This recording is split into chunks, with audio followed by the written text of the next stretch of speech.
आज का चैप्टर क्या है? Bio molecule. बायो मॉलिक्यूल का कहानी यही है, सिंपल सी बात जानना। कहानी तो जान रहे हो अभी तक कुछ ज्यादा कुछ सीखे नहीं है। सीखना कहाँ होता है? बायो टेक्नोलॉजी में। तो बायो टेक्नोलॉजी तो भाई बातें होगी नहीं। सही मायने में देखा तो जेनेटिक बायोटेक्नोलॉजी और मॉलिक्यूलर बेसिस ऑफ इंटेलिजेंस ये चैप्टर है जहाँ सीखना होता है। लेकिन बाकी जितने चैप्टर हैं इसमें सीखना नहीं होता है, इसमें बस सुनना होता है कहानी है क्या, उसी हिसाब से आपको उसको एक्सप्लेन मतलब दिमाग में रखना होता है कहानी को। पहला ही अपना आ रहा है कि बायो मॉलिक्यूल्स। तो बायो मॉलिक्यूल्स को मतलब हम जानते हैं कि बायो मतलब क्या होता है? लिविंग, और मॉलिक्यूल्स का मतलब क्या होगा? पार्टिकल।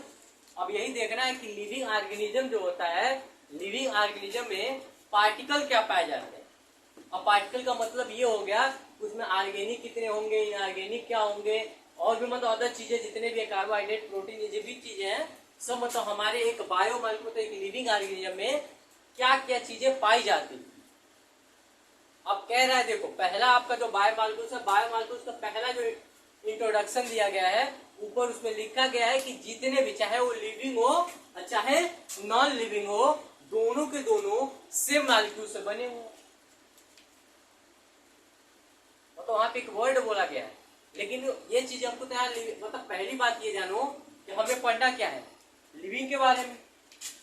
अरे एक चीज बताओ, बायो मतलब क्या होता है? लिविंग। और मॉलिक्यूल का मतलब कोई प्रोडक्ट या क्या होगा? बताओ मॉलिक्यूल का मतलब। अरे मॉलिक्यूल बचपन से पढ़ते हुए आ रहे हो तो क्या होगा? नॉर्मल भाषा में बोला जाए तो क्या बोलोगे उसको? पार्टिकल।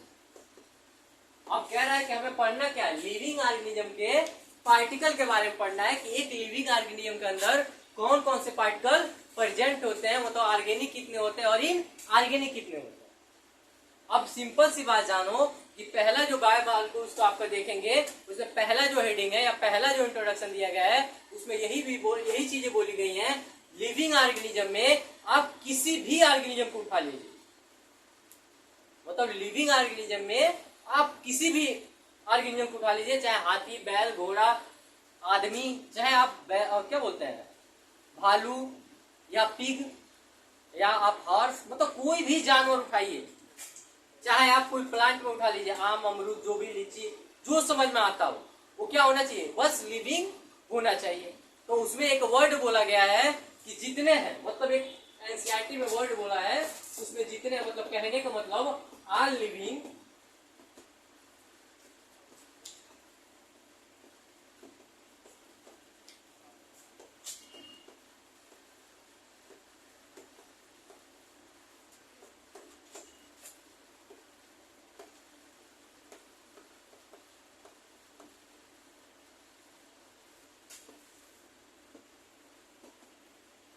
मतलब कहने का मतलब यह है कि उसमें सिंपल सी बात एक बोली गई है कि लिविंग ऑर्गेनिज्म में आप किसी की चीज की बात करें, आप हाथी, घोड़ा, प्लांट में भी जहां मन करे आप लौकी ले सकते हैं, कोहड़ा मतलब कद्दू, नेनुआ, आपको जो समझ में आए, गोभी से लेके आपको जहां तक आप प्लांट में पहुंच जाइए। चाहे आप एनिमल में एक कीड़े से उठाइए, मतलब एक चींटी से उठाइए और अमीबा तक या किसी भी बड़े ऑर्गेनिज्म तक पहुंच जाइए। कहने का मतलब यही है कि बायो मॉलिक्यूल जो लिविंग है, जितने भी लिविंग हमारे पृथ्वी में पाए जाते हैं हमारे बायोडाइवर्सिटी में पाए जाते हैं। बायोडाइवर्सिटी में वही लोग आते हैं जो लिविंग है, बताया था ना लिविंग वर्ड में। तो बायोडाइवर्सिटी में कौन लोग? केवल लिविंग लोग आते थे। यही बात बोला है बायो मॉलिक्यूल्स में कि हमारे बायोडाइवर्सिटी में जितने भी लिविंग ऑर्गेनिज्म होते हैं सबका जो बॉडी होता है वो सेम केमिकल रिएक्शन से बना होता है, मतलब सेम कंपाउंड से बना होता है, कोई भी डिफरेंट नहीं है, चाहे वो एक ह्यूमन हो और चाहे एक वो प्लांट हो। वो लाइन दिखा एनसीईआरटी का कि नहीं दिखा? देखो एनसीईआरटी में लिखा है कि नहीं लिखा है? All the living organism made up of the same chemical. लिखा? वही बात मैंने लिखा है, all the living organism are and plant, चाहे वो ऑर्गेनिज्म हो चाहे प्लांट हो, सबका कंपोजिशन क्या होगा? सेम होगा, सब सेम केमिकल के बने होंगे, डिफरेंट कोई नहीं होगा।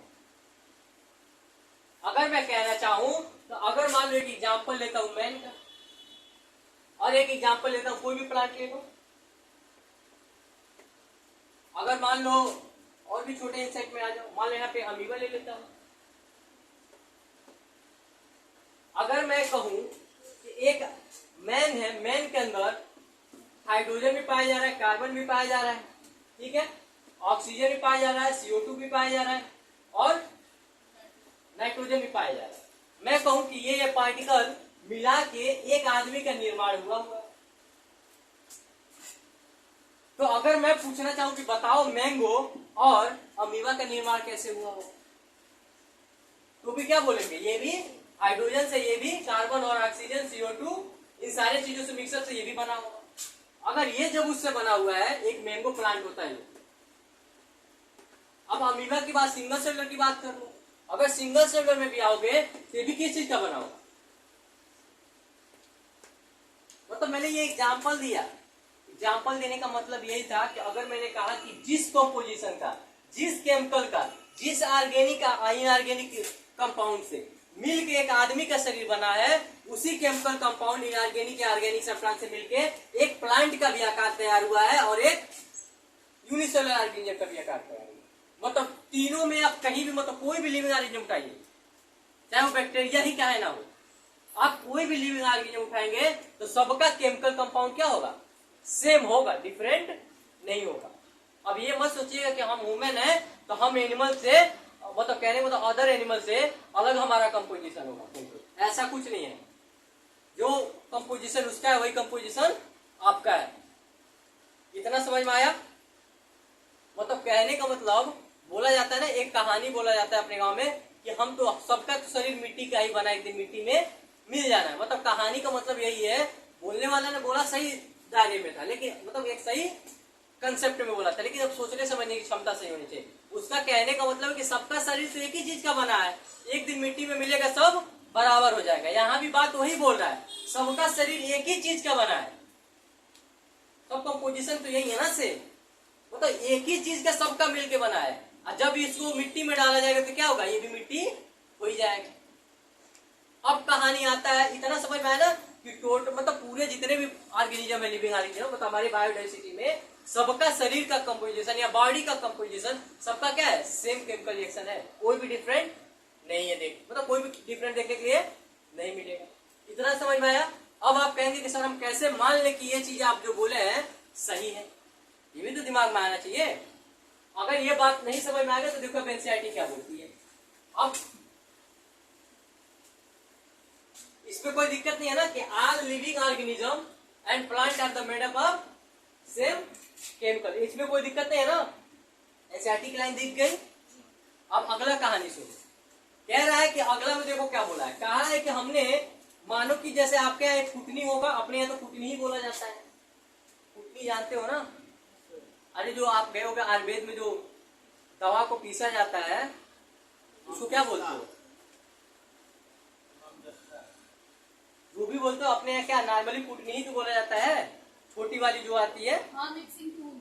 अब जो भी हो, मिक्सिंग टूल तो अलग बात हो गई, मतलब नॉर्मल भाषा में क्या बोलते हो, एक तरह से कुटनी बोलते हो। एक ऊपर क्या होगा, ऐसा कुछ बना होगा उसमें, इसका पार्ट थोड़ा सा मोटा होता है,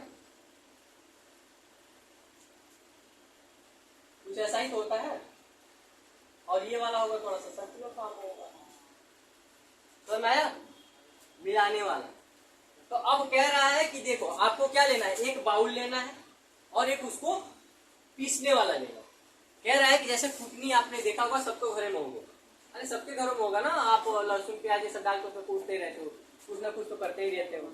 हाँ, तो आपके मतलब नॉर्मल आपके कहाँ मिल जाएगा, ये आपके किचन में मिल जाएगा। तो क्या है साइंटिस्ट, मतलब हमारे एनसीईआरटी में बोला गया है कि आप ये क्या कर लीजिए, कुटनी को मतलब ले लीजिए घर से, और लेने के बाद से आप इसमें कोई भी लिविंग टिश्यू डाल दीजिए। लिविंग टिश्यू के रूप में वहां पे एग्जाम्पल दिया गया आपका लीवर का, एनसीईआरटी में एग्जाम्पल दिया गया लीवर। लीवर जानते हो ना, सबके बॉडी के अंदर लीवर पाया जाता है।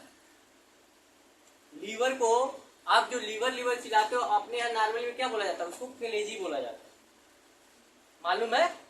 बकरा कटता होगा घर पे या मार्केट में कटता होगा, तो कलेजा जो बोलता है ना, कलेजी निकला है, वो कलेजी नहीं होता, वही लीवर होता है सही मायने। ये भी नहीं मालूम होगा। तो कह रहा है कि आप किसी भी एक लिविंग ऑर्गेनिज्म का लीवर उठा लीजिए, मैं कहता हूं लीवर ना उठा के आप किसी भी प्लांट को उठा लीजिए। लीवर तो हो गया एनिमल की बात, लेकिन मैं कहता हूं किसी भी प्लांट का कोई भी पार्ट उठा लीजिए, बस वो प्लांट क्या होना चाहिए, लिविंग होना चाहिए। और उसका पार्ट लेकर आपको कुछ नहीं करना है, आप उसको कुटनी में डालिए और उसको खूब कूटिए, मतलब इतना पीस दीजिए कि दम वो क्या हो जाए, लिक्विड फॉर्म में हो जाए। अब उसमें कूटने के बाद से इसमें मान लो हमने क्या किया, एक कोई लिविंग टिश्यू डाल दिया,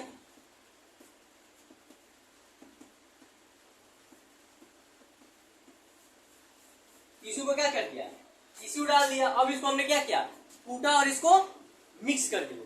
अब कूटने के बाद से जब इसको मिक्स कर दोगे तो ये क्या हो जाएगा, लिक्विड फॉर्म हो जाएगा। अब लिक्विड फॉर्म होने के बाद इसमें आपको क्या करना होगा, CCl3CCOOH। इस केमिकल का नाम कोई बताना चाहेगा? इसका नाम होता है ट्राइक्लोराइड एसिटिक। समझ में आया? मतलब आप उस लिविंग टिश्यू को लेकर आपको क्या करना, उसमें क्रश करना, पीसना है। पीसने के बाद से लिक्विड फॉर्म में जब हो जाए तो आप क्या करेंगे, ये केमिकल है Cl3CCOOH, जिसको हम जानते हैं ट्राइक्लोराइड और ट्राइक्लोराइड एसिड के नाम से जानते हैं।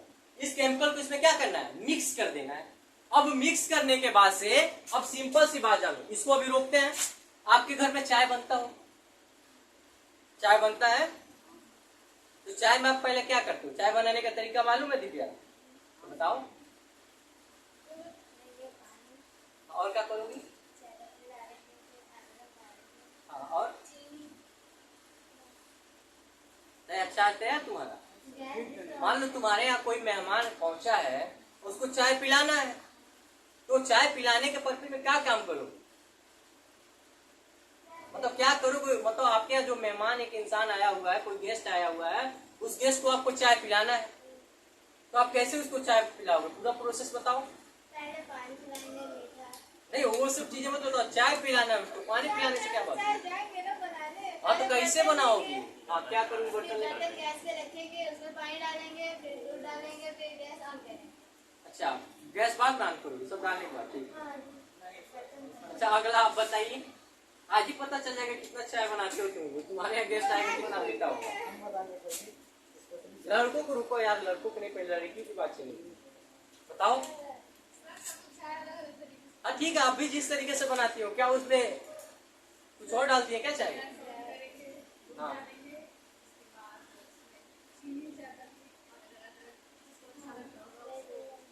ठीक है, जो भी करेंगे फाइनल पूरे की बताइए। अच्छा नहीं हुआ, मतलब देखो क्या है, आप चाय जब भी आपके यहाँ कोई गेस्ट आता है तो आपके मदर या आप चाय बनाने जाते होगे तो आपने नोटिस किया होगा कि पहले हम क्या करते हैं, एक भगौना लेते हैं। तो आप भी इसी से कोरिलेट करते रहिएगा, भगौना के चक्कर में मैं क्या बोलता हूँ। और एक चीज लेते हैं थोड़ा चलाने के लिए, तो मान लीजिए क्या है, एक बाउल है और ये चलाने के लिए कोई चमचा है, जो भी है। बट हमने ये जानते हैं कि क्या, हम आपको बता चुके हैं कि कुटनी होता है। लेकिन अगर आप चाय बनाएंगे तो हम जानते हैं कि उसमें क्या होगा, लिक्विड ही होगा। लिक्विड के साथ साथ क्या होगा, उसमें कुछ और भी पार्टिकल हम डालते हैं, जिसकी वजह से चाय में थोड़ा टेस्ट आ जाए। ये सब करने के बाद से हम चाय छन्नी का यूज इसलिए करते हैं, क्यों करते हैं, इसलिए करते हैं ताकि जो उसका मैक्रो पार्टिकल है ऊपर रुक जाए, और जो रुक जाता है उसको क्या बोलते हैं, रिटेंट बोलते हैं, और जो नीचे छन जाए उसको बताओ। अरे जो बचा हुआ रहेगा उसे तो रिटेंट बोले, नीचे जो गया उसको क्या बोलोगे, क्या? हाँ, फिल्टर्ड सॉल्यूशन। इतना समझ में आया? थोड़ा सा केमिस्ट्री की लाओ यार, फील आनी चाहिए। चाय बना रहे हो तो चाय में फील ही नहीं ला रहे हो,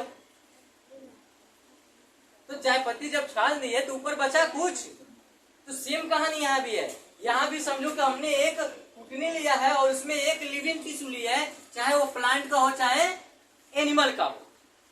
आप कोई भी टिश्यू ले सकते हैं, बस वो लिविंग होना चाहिए। लिविंग होने के बाद हमने क्या किया, उसको खूब मिक्स किया। मिक्स करने के बाद जब लिक्विड हुआ तो उसमें हमने एक केमिकल डाला। कौन सा केमिकल? ट्राइक्लोराइड एसिटिक एसिड को मिक्स किया। और हमने मिक्स करने के बाद हमने अब क्या किया, एक और बाउल लिया,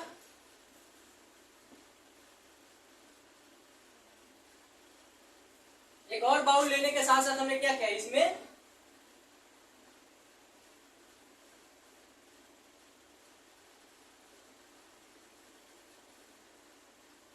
इसको हमने क्या किया, चाय छन्नी ले ली। अब हमने ऊपर से क्या किया, इसमें इसको डालना स्टार्ट किया।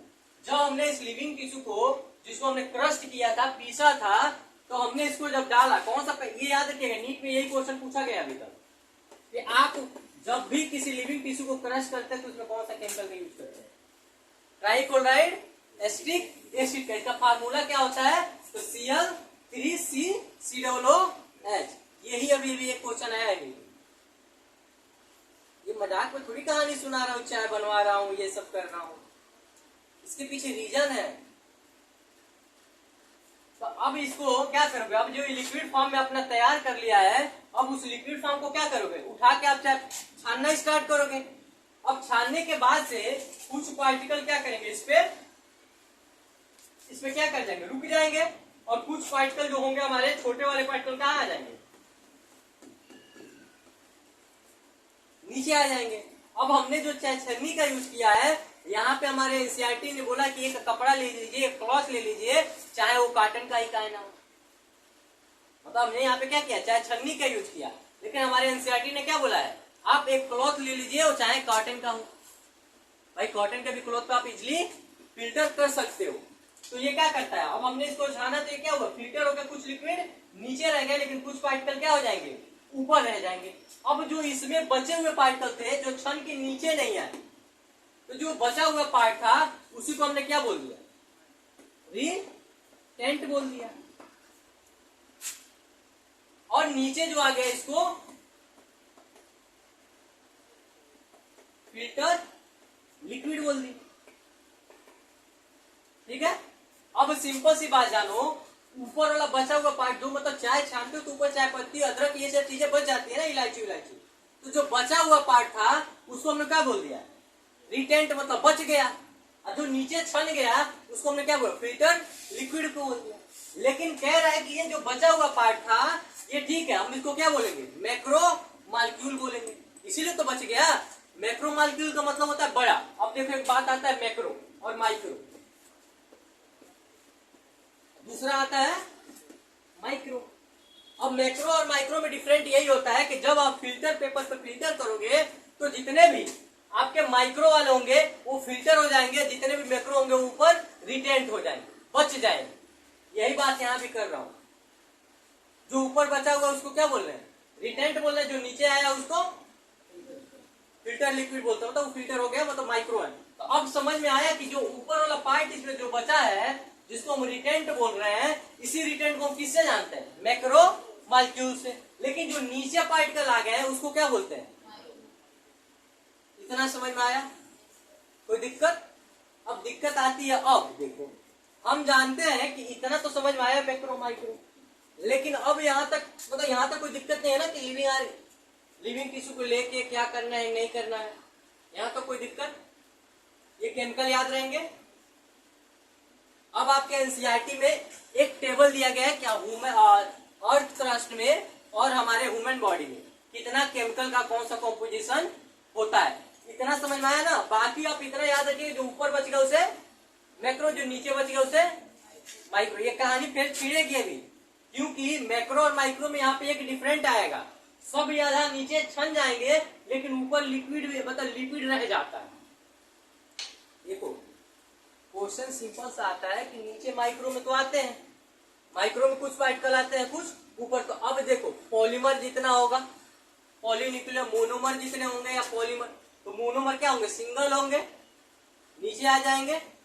बाई पॉलीमर क्या होंगे, मतलब दो मॉलिक्यूल वाले भी नीचे आ जाएंगे। लेकिन जो पॉलीमर होंगे दो से ऊपर वाला, वो कभी भी फिल्टर नहीं होंगे, कहा जाएंगे, रिटेंट में जाएंगे। कौन से मॉलिक्यूल होंगे, मैक्रो मॉलिक्यूल होंगे। अब कहानी अगर बोलना चाहूं तो यहाँ पे 2 से लेके 9 डेल्टन तक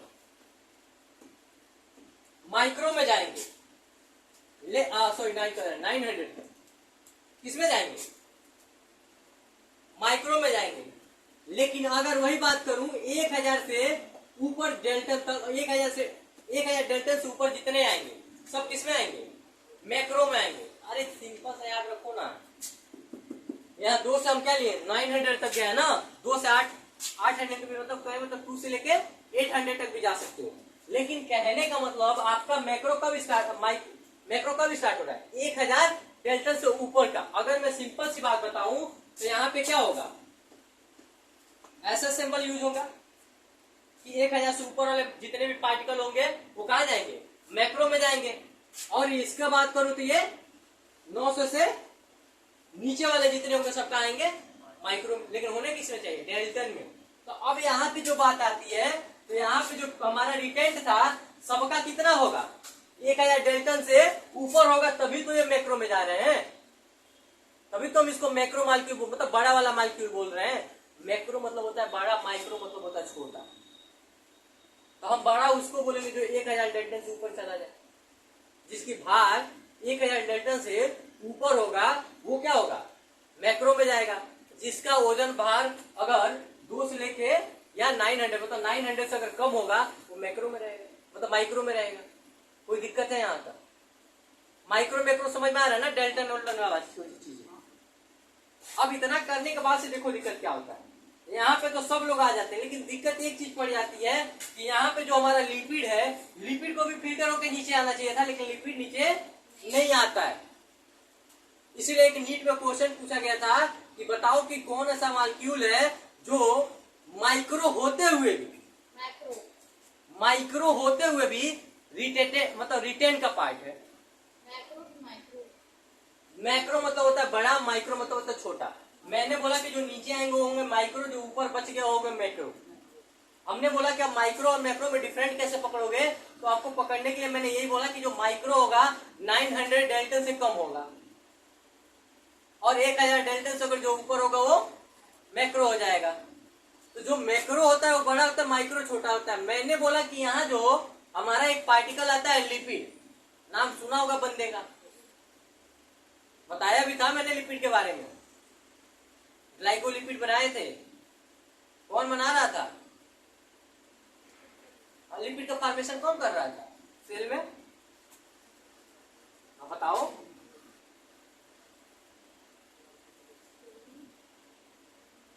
ऐसे ही डिवीजन करोगे, कैसे चलेगा? प्रोटीन का सिंथेसिस कौन करा रहा था? अरे आर्गेनेट की बात कर, RER करा रहा था, प्रोटीन का करा रहा था। ISER क्या करा रहा था? ऐसे ही पढ़ो, इतना तुम होशियार हो गए हो ना कि कुछ कह नहीं पा रहा।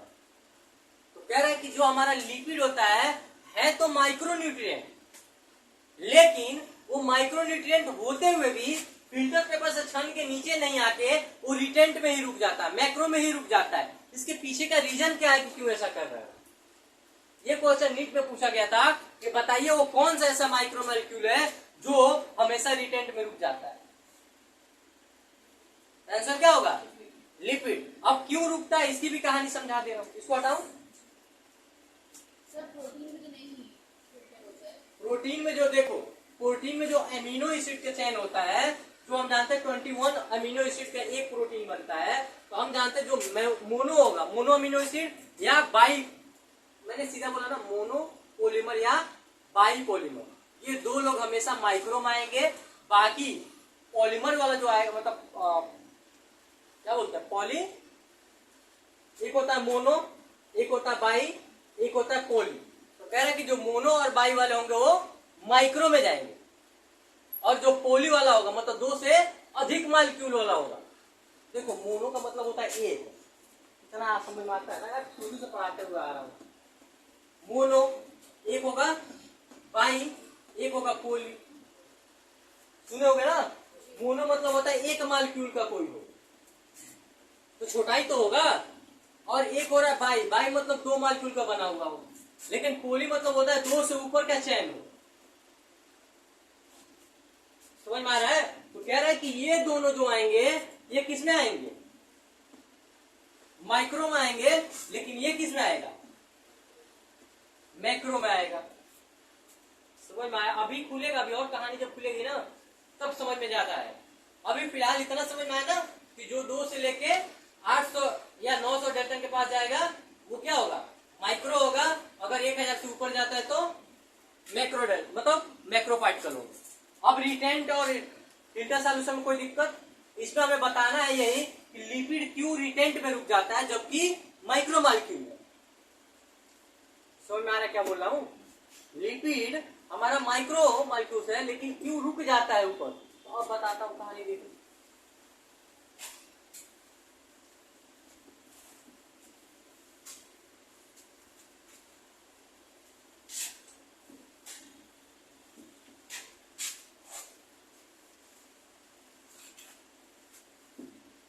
अब लिपिड का स्ट्रक्चर किसी को याद है? सेल में मैंने बनाया था, सेल वॉल में मैंने बोला था कि सेमी परमेबल मेम्ब्रेन होता है, सबको परमिशन नहीं देता है। कहानी याद है वो चीजें? तो बताओ कैसा स्ट्रक्चर था। अब लिपिड को जानते हैं कैसा होता है, 2 पैर वाला होता है, कुछ ऐसा ही तो होता है सब आपस में।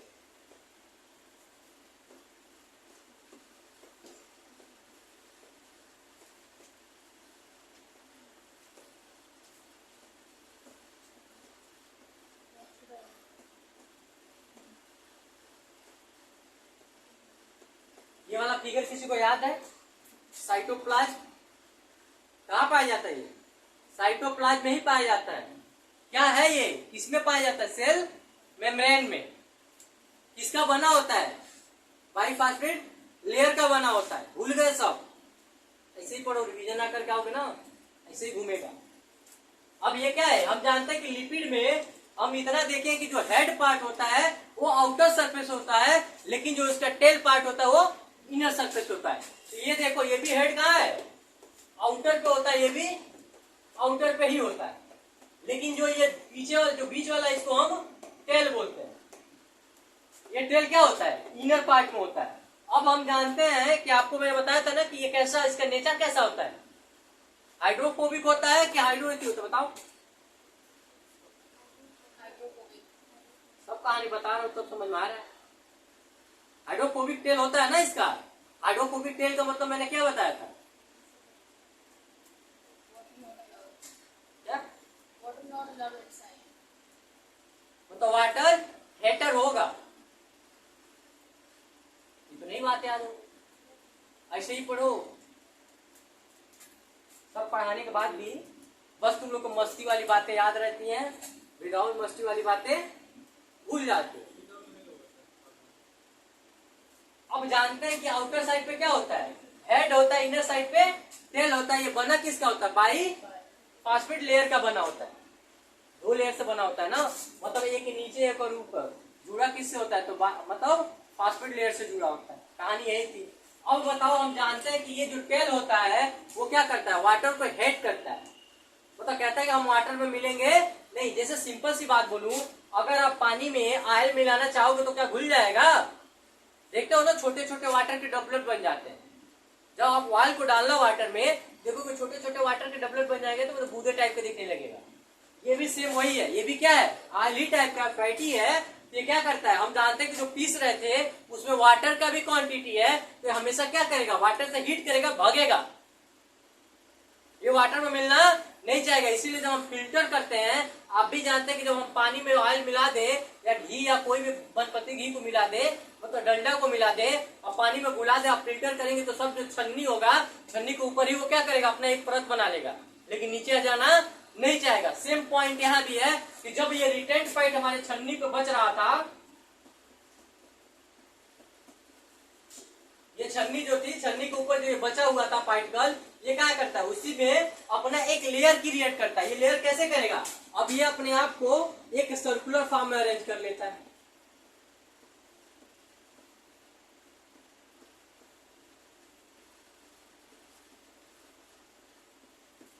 समझ में आया? ये अपने आप को क्या करता है?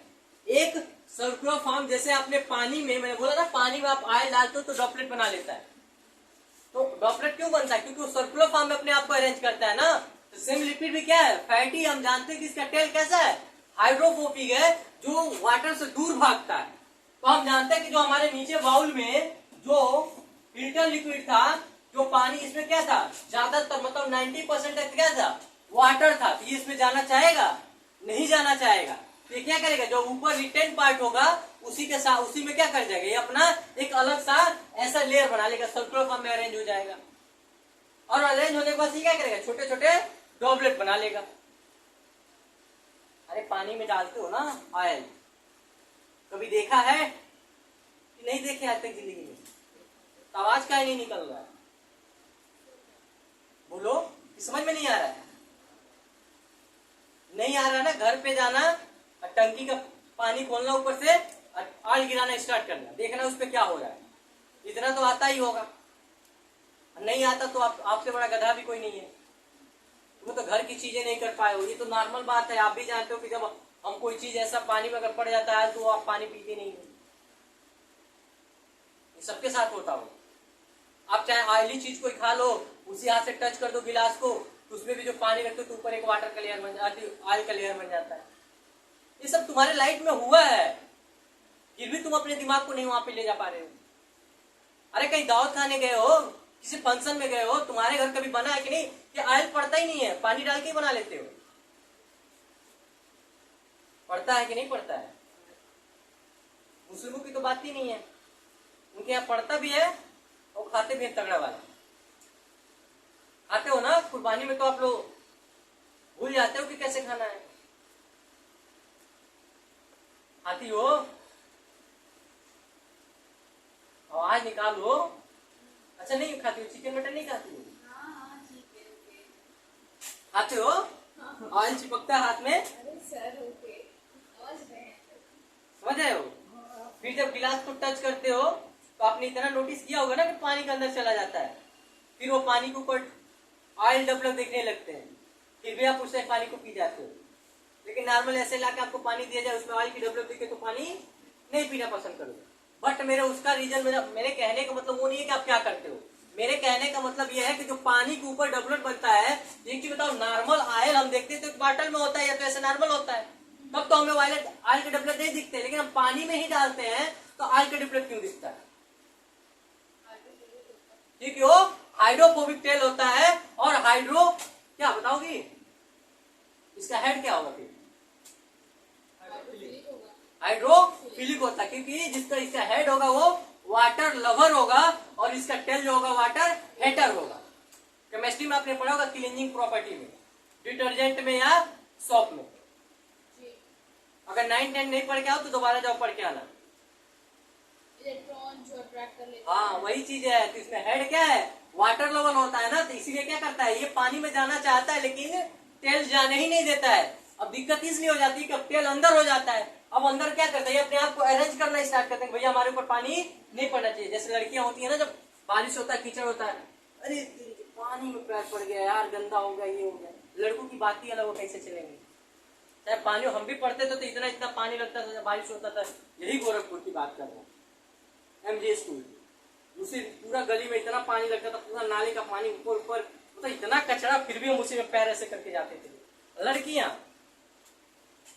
मतलब क्या बताएं, जैसे लगता था कि आज ही किस दिन तक है वो जिंदा, फिर जिंदा कहाँ रहने वाले हैं। वही बीमारी यहाँ भी है। ये पैर किसकी है? लड़कियों का। वो पानी में या कचरे में पैर नहीं डालना चाहती हैं, क्या पता कब उड़ जाए, ये भी डर रहता है ना, उड़ने वाला भी। तो यही बात है, ये क्या करती है, आपस में एक गुट बना ले रही हैं, मतलब हेड पार्ट अलग अलग हो जा रहा है और टेल अंदर की तरफ हो जा रहा है। ये सर्कुलर फॉर्म में क्रिएट कर ले रहे हैं। इसीलिए जो हम देखते हैं कि जो हमारा ऑयली चीज होता है वो वाटर के ऊपर ड्रॉपलेट के फॉर्म में दिखने लगता है। इतना समझ में आया? जब ये वाटर के फॉर्म में कई लोग मिलके मिल गए ना यहाँ पे, अब कई लोग आपस में मिलके ग्रुप बना ले, तो जाहिर सी बात है कहाँ चले जाएंगे, रिटेंट के ऊपर ही रह जाएंगे, रिटेंट में नीचे नहीं जाना प्रीफर करेंगे। इसीलिए ये क्या है, लिपिड माइक्रो मॉलिक्यूल होते हुए भी ये क्या करता है, माइक्रो जैसा शो करता है। मतलब माइक्रो मॉलिक्यूल होते हुए मैक्रो जैसा शो करता है, मतलब रिटेंट पार्ट पे रुक जाता है। इसके पीछे का रीजन समझ में आया?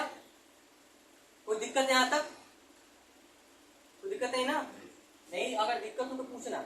अब समझ में आया कि ये माइक्रो होते हुए क्यों मैक्रो में जा रहा है माइक्रो ही। ये मत सोचना कि मैक्रो है मतलब मैक्रो है क्या माइक्रो। अगर लिपिड आंसर पूछा जाए कि लिपिड किसमें आता है तो आता माइक्रो में, लेकिन पूछेगा कि हम फिल्टर पेपर से जब फिल्टर कर रहे थे या हम किसी कॉटन से फिल्टर कर रहे थे तो आखिर वो नीचे क्यों नहीं आया, वो इसलिए नहीं आया कि इसका नेचर कैसा है, हाइड्रोफोबिक है। ये पानी के साथ मिलना नहीं चाहता है, जब पानी में नहीं मिलता है तो क्या करता है, अपना एक ग्रुप बना लेता है, जो हम देखते हैं कि वाटर के ऊपर क्या होता है, ड्रॉपलेट फॉर्म के रूप में दिखता है। इसीलिए हम जानते हैं कि ऊपर क्या है, और भी चीजें तो छनी हुई है इस पे, तो उसी के ऊपर क्या करता है, एक लेयर क्रिएट कर लेता है और ऊपर ही रुक जाता है, नीचे नहीं जाता है। इतना समझ में आया। अब अगला मैं एक ग्राफ बना के दिखाता हूँ आपको कि हमारे अर्थ क्रस्ट में कौन कौन से एलिमेंट पाए जाते हैं और हमारे ह्यूमन में कौन कौन से एलिमेंट मिलते हैं, मतलब कितना मैच है, किसमें ज्यादा है किसमें कम है। ठीक है,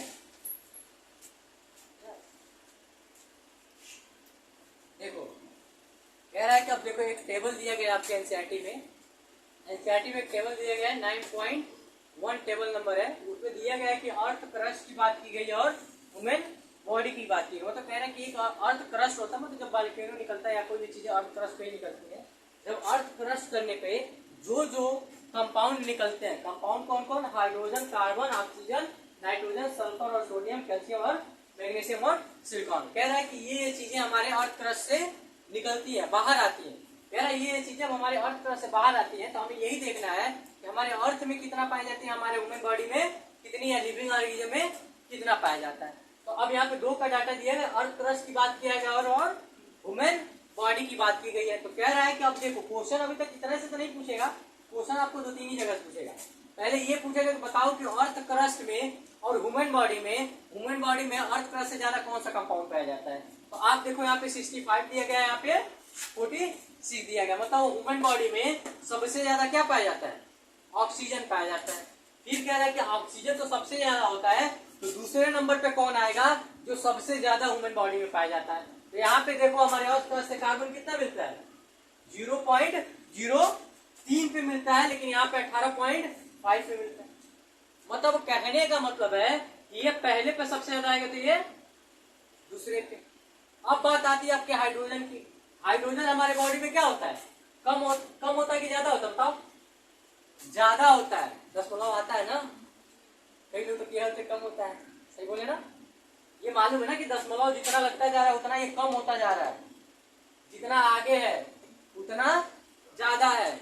तो अब देखा जाए तो आपको एक चीज बताओ, CHO मतलब कार्बन, हाइड्रोजन और ऑक्सीजन, ये 3 चीजें आपको वो दिख रही होंगी जो क्या है, अर्थ क्रस्ट से ज्यादा है, किसमें, ह्यूमन बॉडी में।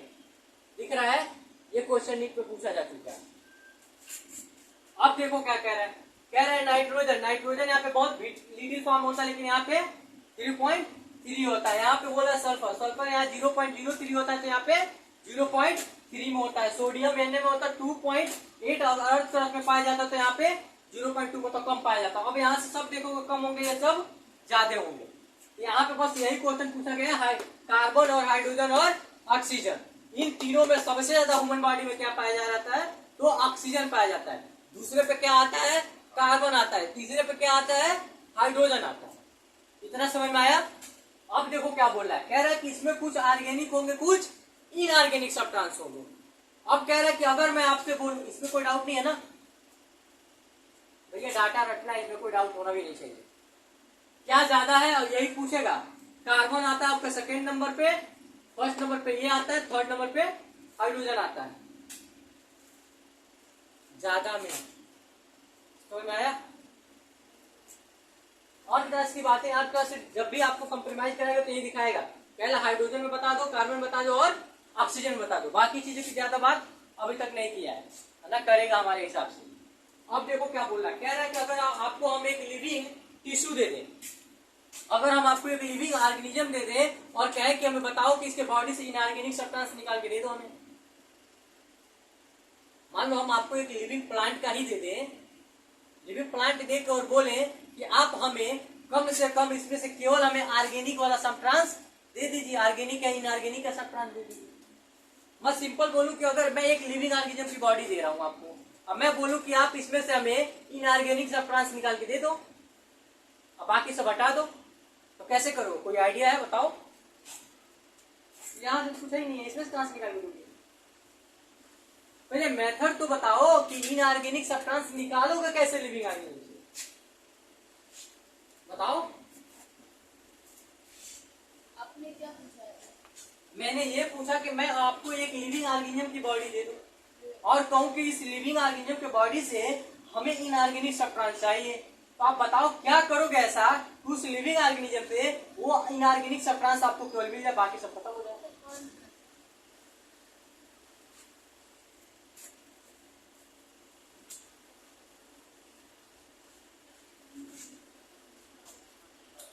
बोलो,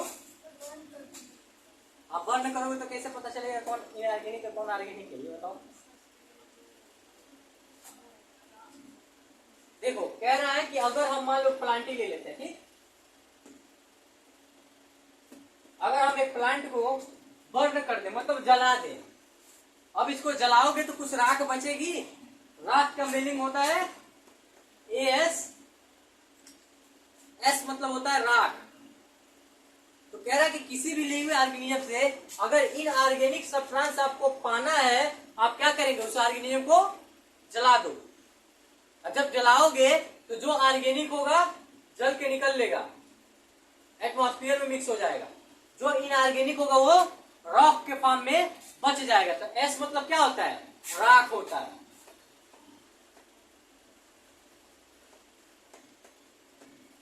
समझ में आया? अब जो बोल रहा है कि अब इतना समझ में आया ना कि लिविंग ऑर्गेनिज्म से हमें इनऑर्गेनिक सब्सटेंस निकालना होगा, क्या होगा, जैसे आपने देखा हो ना बहुत सारे ऐसे धर्म है जिसमें इंसान को जलाया जाता है, जलाने के बाद से जो राख बचती है वही उनका क्या है, इनऑर्गेनिक फॉर्म है। समझ में आया? कभी भी नहीं आया।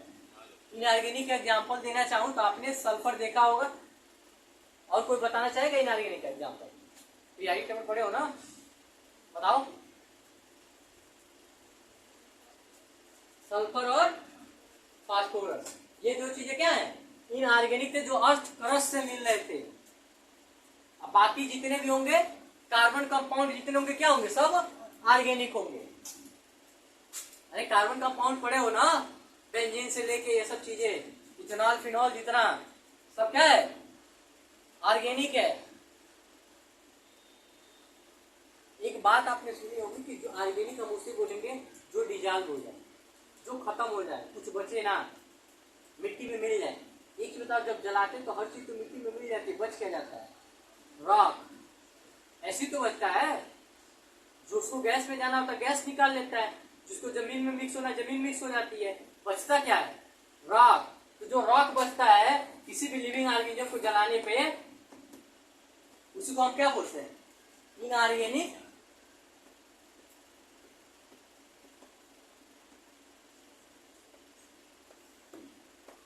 समझ में आया? कोई दिक्कत? एनसीईआरटी में भी बात बोलनी गई है, यहां तक समझ में आया? ठीक है, कल से देखेंगे बाकी।